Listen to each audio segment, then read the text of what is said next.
Hi friends, പുതിയൊരു വീഡിയോയിലേക്ക് എല്ലാവർക്കും സ്വാഗതം. ഋഷിക്ക് പ്രേമയുടെ അവസ്ഥ കേട്ടപ്പോൾ ശരത്തിനോടൊപ്പം ഹോസ്പിറ്റലിൽ പോയി പ്രേമയുടെ ആ കിടപ്പൊന്ന് കാണണമെന്ന് പറയണേ. കേട്ടും കൊണ്ട് മനോഹരം വരികയാണ്. എന്നിട്ട് പറയുകയാണ്, ഇല്ല അമ്മ എന്തിനാണ് മറ്റുള്ളവരുടെ വിഷമത്തിൽ ഇങ്ങനെ സന്തോഷിക്കുന്നത്? സന്തോഷിച്ചാൽ അമ്മയ്ക്കും നാളെ അതേ അവസ്ഥ വരും. അപ്പോൾ മുത്തശ്ശി പറയണേ, ഇങ്ങനെ ആ അവസ്ഥ വരാനാണ് മനോഹര, മടിയിൽ കനമുള്ളവരല്ലേ പോകുമ്പോൾ പേടിക്കേണ്ടതുള്ളൂ. എൻ്റെ മടിയിൽ കനമില്ലല്ലോ, അപ്പൊ പിന്നെ ഞാൻ എന്തിനാണ് പേടിക്കുന്നത്? ഞാനേ അവളെ പോലെയല്ല, ഞാൻ ആരെയും ദ്രോഹിച്ചിട്ടില്ല, അതുകൊണ്ടല്ലേ വയസ്സായിട്ടും ഞാൻ പുലി പോലെ ഇരിക്കുന്നത്. മനോഹരം പറയണ്, അവര് ആരെ ദ്രോഹിച്ചു എന്നാ അമ്മ പറഞ്ഞിരുന്നത്? അവള് ദ്രോഹിച്ചില്ലേ, ആ പ്രേമ ദ്രോഹിച്ചില്ലേ, ചന്ദ്രയെ ദ്രോഹിച്ചില്ലേ, അവളുടെ പ്രാക്കാണിപ്പോ അനുഭവിക്കുന്നത്. എന്തായാലും ഹോസ്പിറ്റലിലേക്ക് പോവും. എന്നെ തടയാനൊന്നും മനോഹര നീ നോക്കണ്ട, തടഞ്ഞാലൊന്നും ഞാൻ അനുസരിക്കില്ല, ഇത് എൻ്റെ ഇഷ്ടമാണ്. അപ്പോൾ മനോഹരം പറയണ, ഇല്ല അമ്മ ഇവിടെ നിന്നും പോവില്ല. അപ്പോൾ അത് കേട്ടപ്പോൾ ശരത്ത് പറയണ, വെറുതെ വഴക്കുണ്ടാക്കണ്ട, ഞാൻ എന്തായാലും മുത്തശ്ശിയെ ഹോസ്പിറ്റലിലേക്ക് കൊണ്ടുപോവാം. അപ്പോൾ മുത്തശ്ശി പറയണ, എൻ്റെ ശരത്ത് മോന് മാത്രമാണ് എന്നോട് സ്നേഹമുള്ളൂ. എടാ മനോഹര, ശത്രുപക്ഷത്തുള്ളവരെ വീണ് കിടക്കുമ്പോൾ പോയി കാണുന്നതിലെ ഒരു തെറ്റുമില്ല, നീ തടഞ്ഞാലും ഞാൻ പോവുമെന്ന് പറഞ്ഞ് മുത്തശ്ശി അകത്തേക്ക് പോവാണ്. ശരത്തും മനോഹരനെ ഒരു പുച്ഛഭാവത്തോടു കൂടി നോക്കുകയാണ്. മുത്തശ്ശിയോടാണ് ഇപ്പോൾ മനോഹരൻ്റെ കളി എന്നുള്ള ഭാവത്തിൽ ശരത്തും എണീറ്റ് പോവാട്ടോ.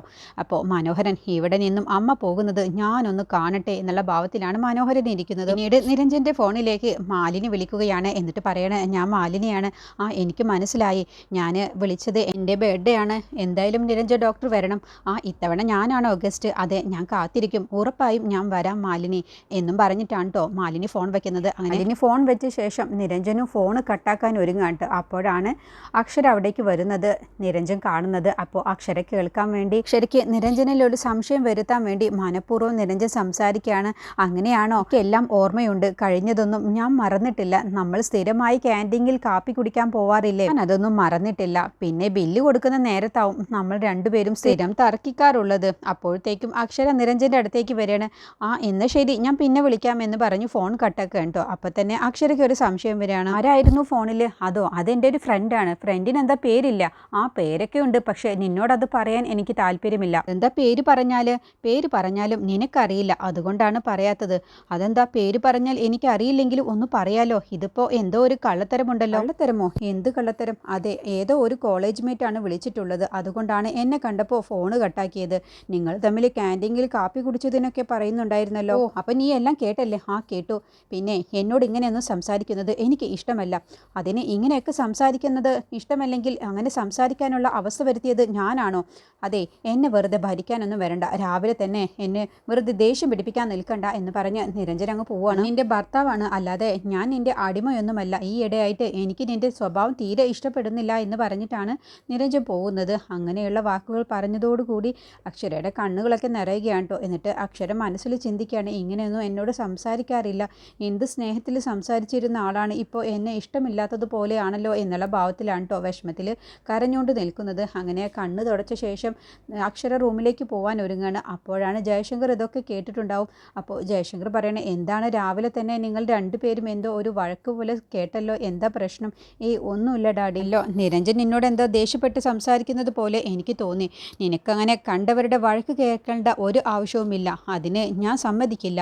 അതിന് അവനോടൊന്ന് പറഞ്ഞു കൊടുത്തേക്ക്. അപ്പോഴത്തേക്കും കാഞ്ചന വരികയാണ്. ഏട്ടാ, ഞാനൊരു കാര്യം പറയാം, ഭാര്യയും ഭർത്താവും തമ്മിലുള്ള വഴക്കിൽ വെറുതെ നമ്മൾ ഇടപെടേണ്ട, അവർ തന്നെ അത് ഒത്തുതീർപ്പാക്കിക്കോളും. നിയന്ത്രിക്കാൻ പറ്റാത്ത അവസ്ഥ വരുമ്പോഴല്ലേ അപ്പോൾ നമുക്ക് ഇടപെട്ടാൽ മതി. അതുവരെ ഏട്ടാ ഇതിൽ നമ്മളൊന്നും അഭിപ്രായം പറയാൻ നിൽക്കണ്ട.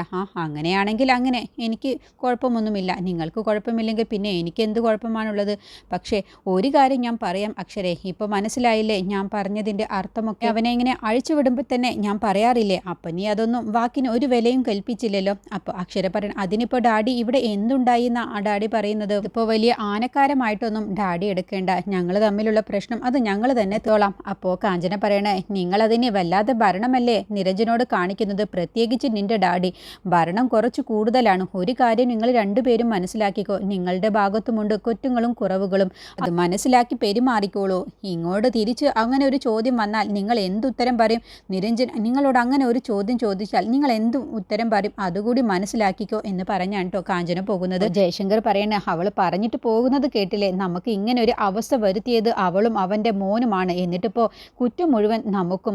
ഇതാണ് ഈ ലോകം, ഇത് നീ മനസ്സിലാക്കിക്കോ, എല്ലാവരും കുറ്റപ്പെടുത്താൻ മാത്രമാണ് ഉണ്ടാവും, അതുകൊണ്ട് മോളൊന്ന് കരുതിയിരുന്നോ എന്ന് പറഞ്ഞ് ഉപദേശിക്കുകയാണ് കേട്ടോ. അപ്പോൾ അക്ഷരയ്ക്ക് ഡാഡിയുടെ ആ സംസാരമൊക്കെ കേൾക്കുമ്പോൾ ഒരു ചെറിയ പേടി വരികയാണ്.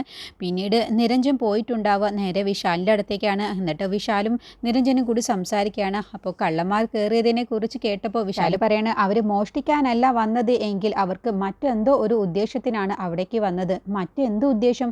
അല്ല, പ്രേമേച്ചിയെ കാണാതായ ആ ദിവസം തന്നെയല്ലേ അവരവിടേക്ക് വന്നത്? അപ്പോൾ നിരഞ്ജൻ ഡോക്ടറുടെ ക്ലിനിക്കിലാണ് പ്രേക്ഷിച്ചത് എന്നല്ലേ പറഞ്ഞത്? അപ്പോൾ പ്രേമേച്ചിയെ അന്വേഷിച്ച് അവർ വന്നതായിക്കൂടെ? അപ്പോൾ നിരഞ്ജൻ പറ, അത് ശരിയാണ്, പ്രേമേച്ചിയെ അന്വേഷിച്ചിട്ട് തന്നെയായിരിക്കും അവരവിടേക്ക് വന്നിട്ടുണ്ടാവുക, അല്ലാതെ അവർ മോഷ്ടിക്കാനൊന്നുമല്ല. അപ്പോൾ വിശാൽ പറയണം, അല്ല, പ്രേമേച്ചിയെ അവർ ഉപേക്ഷിച്ചിട്ടുണ്ടെങ്കിൽ പിന്നെ എന്തിനാണ് അവർ തേടി നടക്കണം? അപ്പോൾ അവരൊരു ഇടത്താവളമായിട്ടാവും ക്ലിനിക്ക് കണ്ടിട്ടുണ്ടാവുക. പിന്നീട് പ്രേമേച്ചിയെ അവിടെ നോക്കുന്ന സമയത്ത് കണ്ടില്ല എന്ന് കണ്ടപ്പോൾ അവിടെ തൊട്ടടുത്തുള്ള വീട്ടിൽ വന്ന് അന്വേഷിച്ചതായിരിക്കും. അപ്പോൾ അവിടെ നിരഞ്ജൻ ഡോക്ടർ ഉണ്ട് എന്ന് മനസ്സിലാക്കിയപ്പോൾ പ്രേമേച്ചി എങ്ങാനും അവിടെ ഉണ്ടോ എന്ന് അന്വേഷിക്കാനാവും അവരവിടേക്ക് വന്നിട്ടുണ്ടാവുക. എന്തായാലും ഇതിലൊക്കെ എന്തോ ഒരു പൊരുത്തക്കേട് പോലെ തോന്നുന്നുണ്ട്. കേട്ടപ്പോൾ നിരഞ്ജൻ പറയണ, വന്നവർക്കിട്ട് ഞാൻ ഒരുത്തനിട്ട് നല്ല പണി കൊടുത്തിട്ടുണ്ട്, നല്ലൊരു വടിവാൾ വെച്ച് ഒരു ഏറ് കൊടുത്തിട്ടുണ്ട്, നന്നായിട്ട് തന്നെ അവനെ കിട്ടിയിട്ടുണ്ട്. പക്ഷേ അവൻ ആ സമയത്ത് വീണിരുന്നെങ്കിൽ അവനെ ഇടിച്ചൊരു പരുവമാക്കിയിട്ടാണെങ്കിലും ഇതിൻ്റെ പിറകിൽ ആരാണെന്നുള്ളത് ഞാൻ മനസ്സിലാക്കിയേനെ.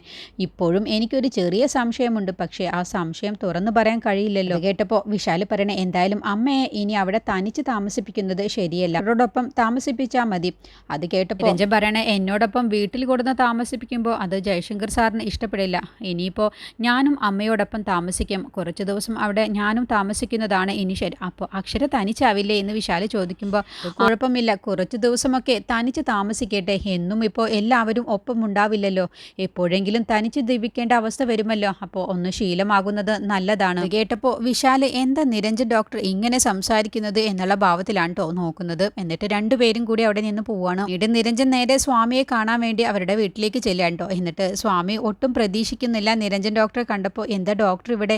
അല്ല, എന്താ സ്വാമിക്ക് എന്താ പനിയാണെന്നോ അങ്ങനെ എന്തോ കേട്ടു, എന്താ കുഴപ്പമൊന്നുമില്ലല്ലോ എന്ന് ചോദിക്കുമ്പോൾ, ഇല്ല, എനിക്കിപ്പോൾ കുഴപ്പമൊന്നുമില്ല. എന്താ വീണു എന്നൊക്കെ കേട്ടല്ലോ, എന്തെങ്കിലും മരുന്ന് എന്തെങ്കിലും കഴിച്ചോ? ഡോക്ടറെ കാണിച്ചോ? ഇല്ല, അതിപ്പോൾ മാറിക്കോളും, ഞാൻ വൈദ്യമരുന്നൊക്കെ കഴിക്കുന്നുണ്ട്, അതുകൊണ്ട് മാത്രമാവില്ല, ഡോക്ടറെ കണ്ട് മരുന്ന് വാങ്ങിച്ച് കുടിക്കണം, അല്ലാതെയൊന്നും ഇത് മാറില്ല. ഞാനൊരു ഡോക്ടറല്ലേ, ഞാൻ പരിശോധിച്ച് മരുന്ന് എഴുതി തരാം.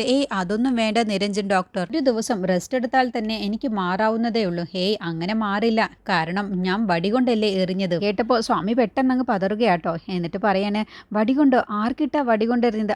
ആ വിവരം സ്വാമി അറിഞ്ഞില്ലേ? ഇന്നലെ രാത്രിയിൽ എൻ്റെ വീട്ടിൽ 2 കള്ളന്മാർ വന്നിരുന്നു, അതിൽ ഒരുത്തനെ ഞാൻ ഒരു വടി വെച്ച് നന്നായിട്ടൊന്ന് എറിഞ്ഞിട്ടുണ്ട്, അവന് നല്ല പരിക്കും പറ്റിയിട്ടുണ്ട്, മുതുകത്താണ് ഏറ് കിട്ടിയത്. ഭാഗ്യം കൊണ്ട് സ്വാമി ഒന്നും അവിടേക്ക് വരാതിരുന്നത് നന്നായുള്ളൂ, അല്ലെങ്കിൽ സ്വാമിയെ സംശയിച്ചേനെ. ഇപ്പോൾ സ്വാമി വീണത് അവിടെയല്ലല്ലോ, മറ്റെവിടെയോ ആണല്ലോ, അതുകൊണ്ട് സ്വാമിയെ സംശയിക്കേണ്ടതില്ലല്ലോ.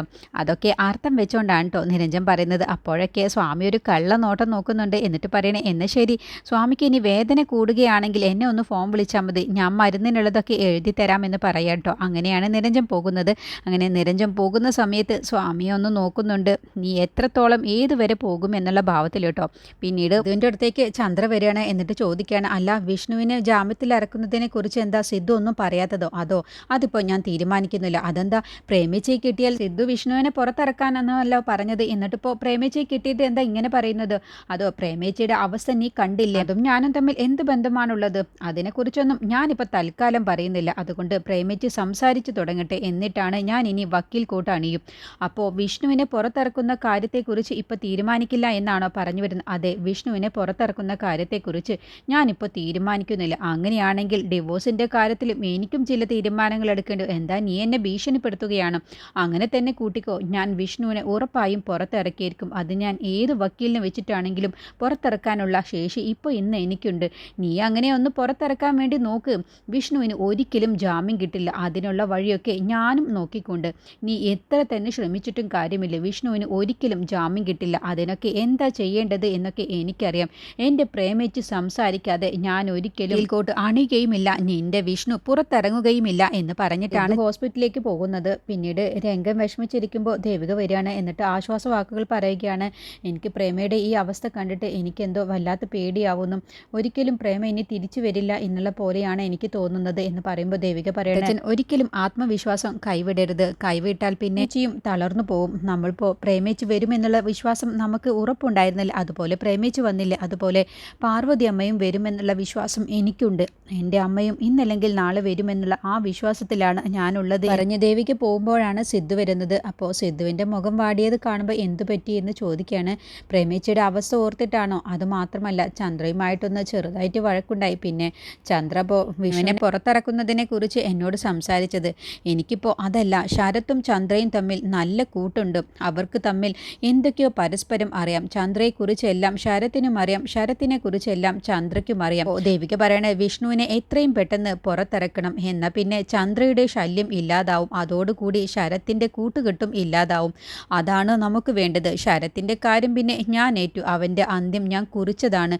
അതിന് അമ്മ വരണം. അമ്മ വന്ന ശേഷം മാത്രമാണ് അവൻ്റെ കാര്യത്തിൽ ഞാനൊരു തീരുമാനമെടുക്കുന്നത്. പക്ഷേ ചന്ദ്രയുടെ കാര്യത്തിൽ അങ്ങനെ ആവരുത്.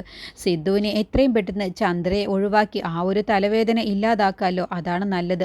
അതിനുള്ള കാര്യങ്ങൾ ആദ്യം നോക്കണം എന്ന് പറയുമ്പോൾ സിദ്ധു പറയണ, ഞാൻ ഡിവോഴ്സിനുള്ള കാര്യങ്ങളൊക്കെ എത്രയും പെട്ടെന്ന് ചെയ്യുന്നതാണ് എന്ന് പറയട്ടോ. പിന്നീട് മനോഹരനോട് പറഞ്ഞ് മുത്തശ്ശി പോവാനൊരുങ്ങുകയാണ് ഹോസ്പിറ്റലിലേക്ക് ശരത്തിനെയും കൂട്ടി പ്രേമയെ കാണാൻ വേണ്ടി. അപ്പോൾ മനോഹരൻ പറയണ, അമ്മ ഇവിടെ നിന്നും എവിടേക്കും പോവില്ല. അമ്മ ഇവിടെ നിന്നും പോയി കഴിഞ്ഞാൽ പിന്നെ ഒരിക്കലും അമ്മ ഈ വീടിൻ്റെ പടി ചവിട്ടില്ല.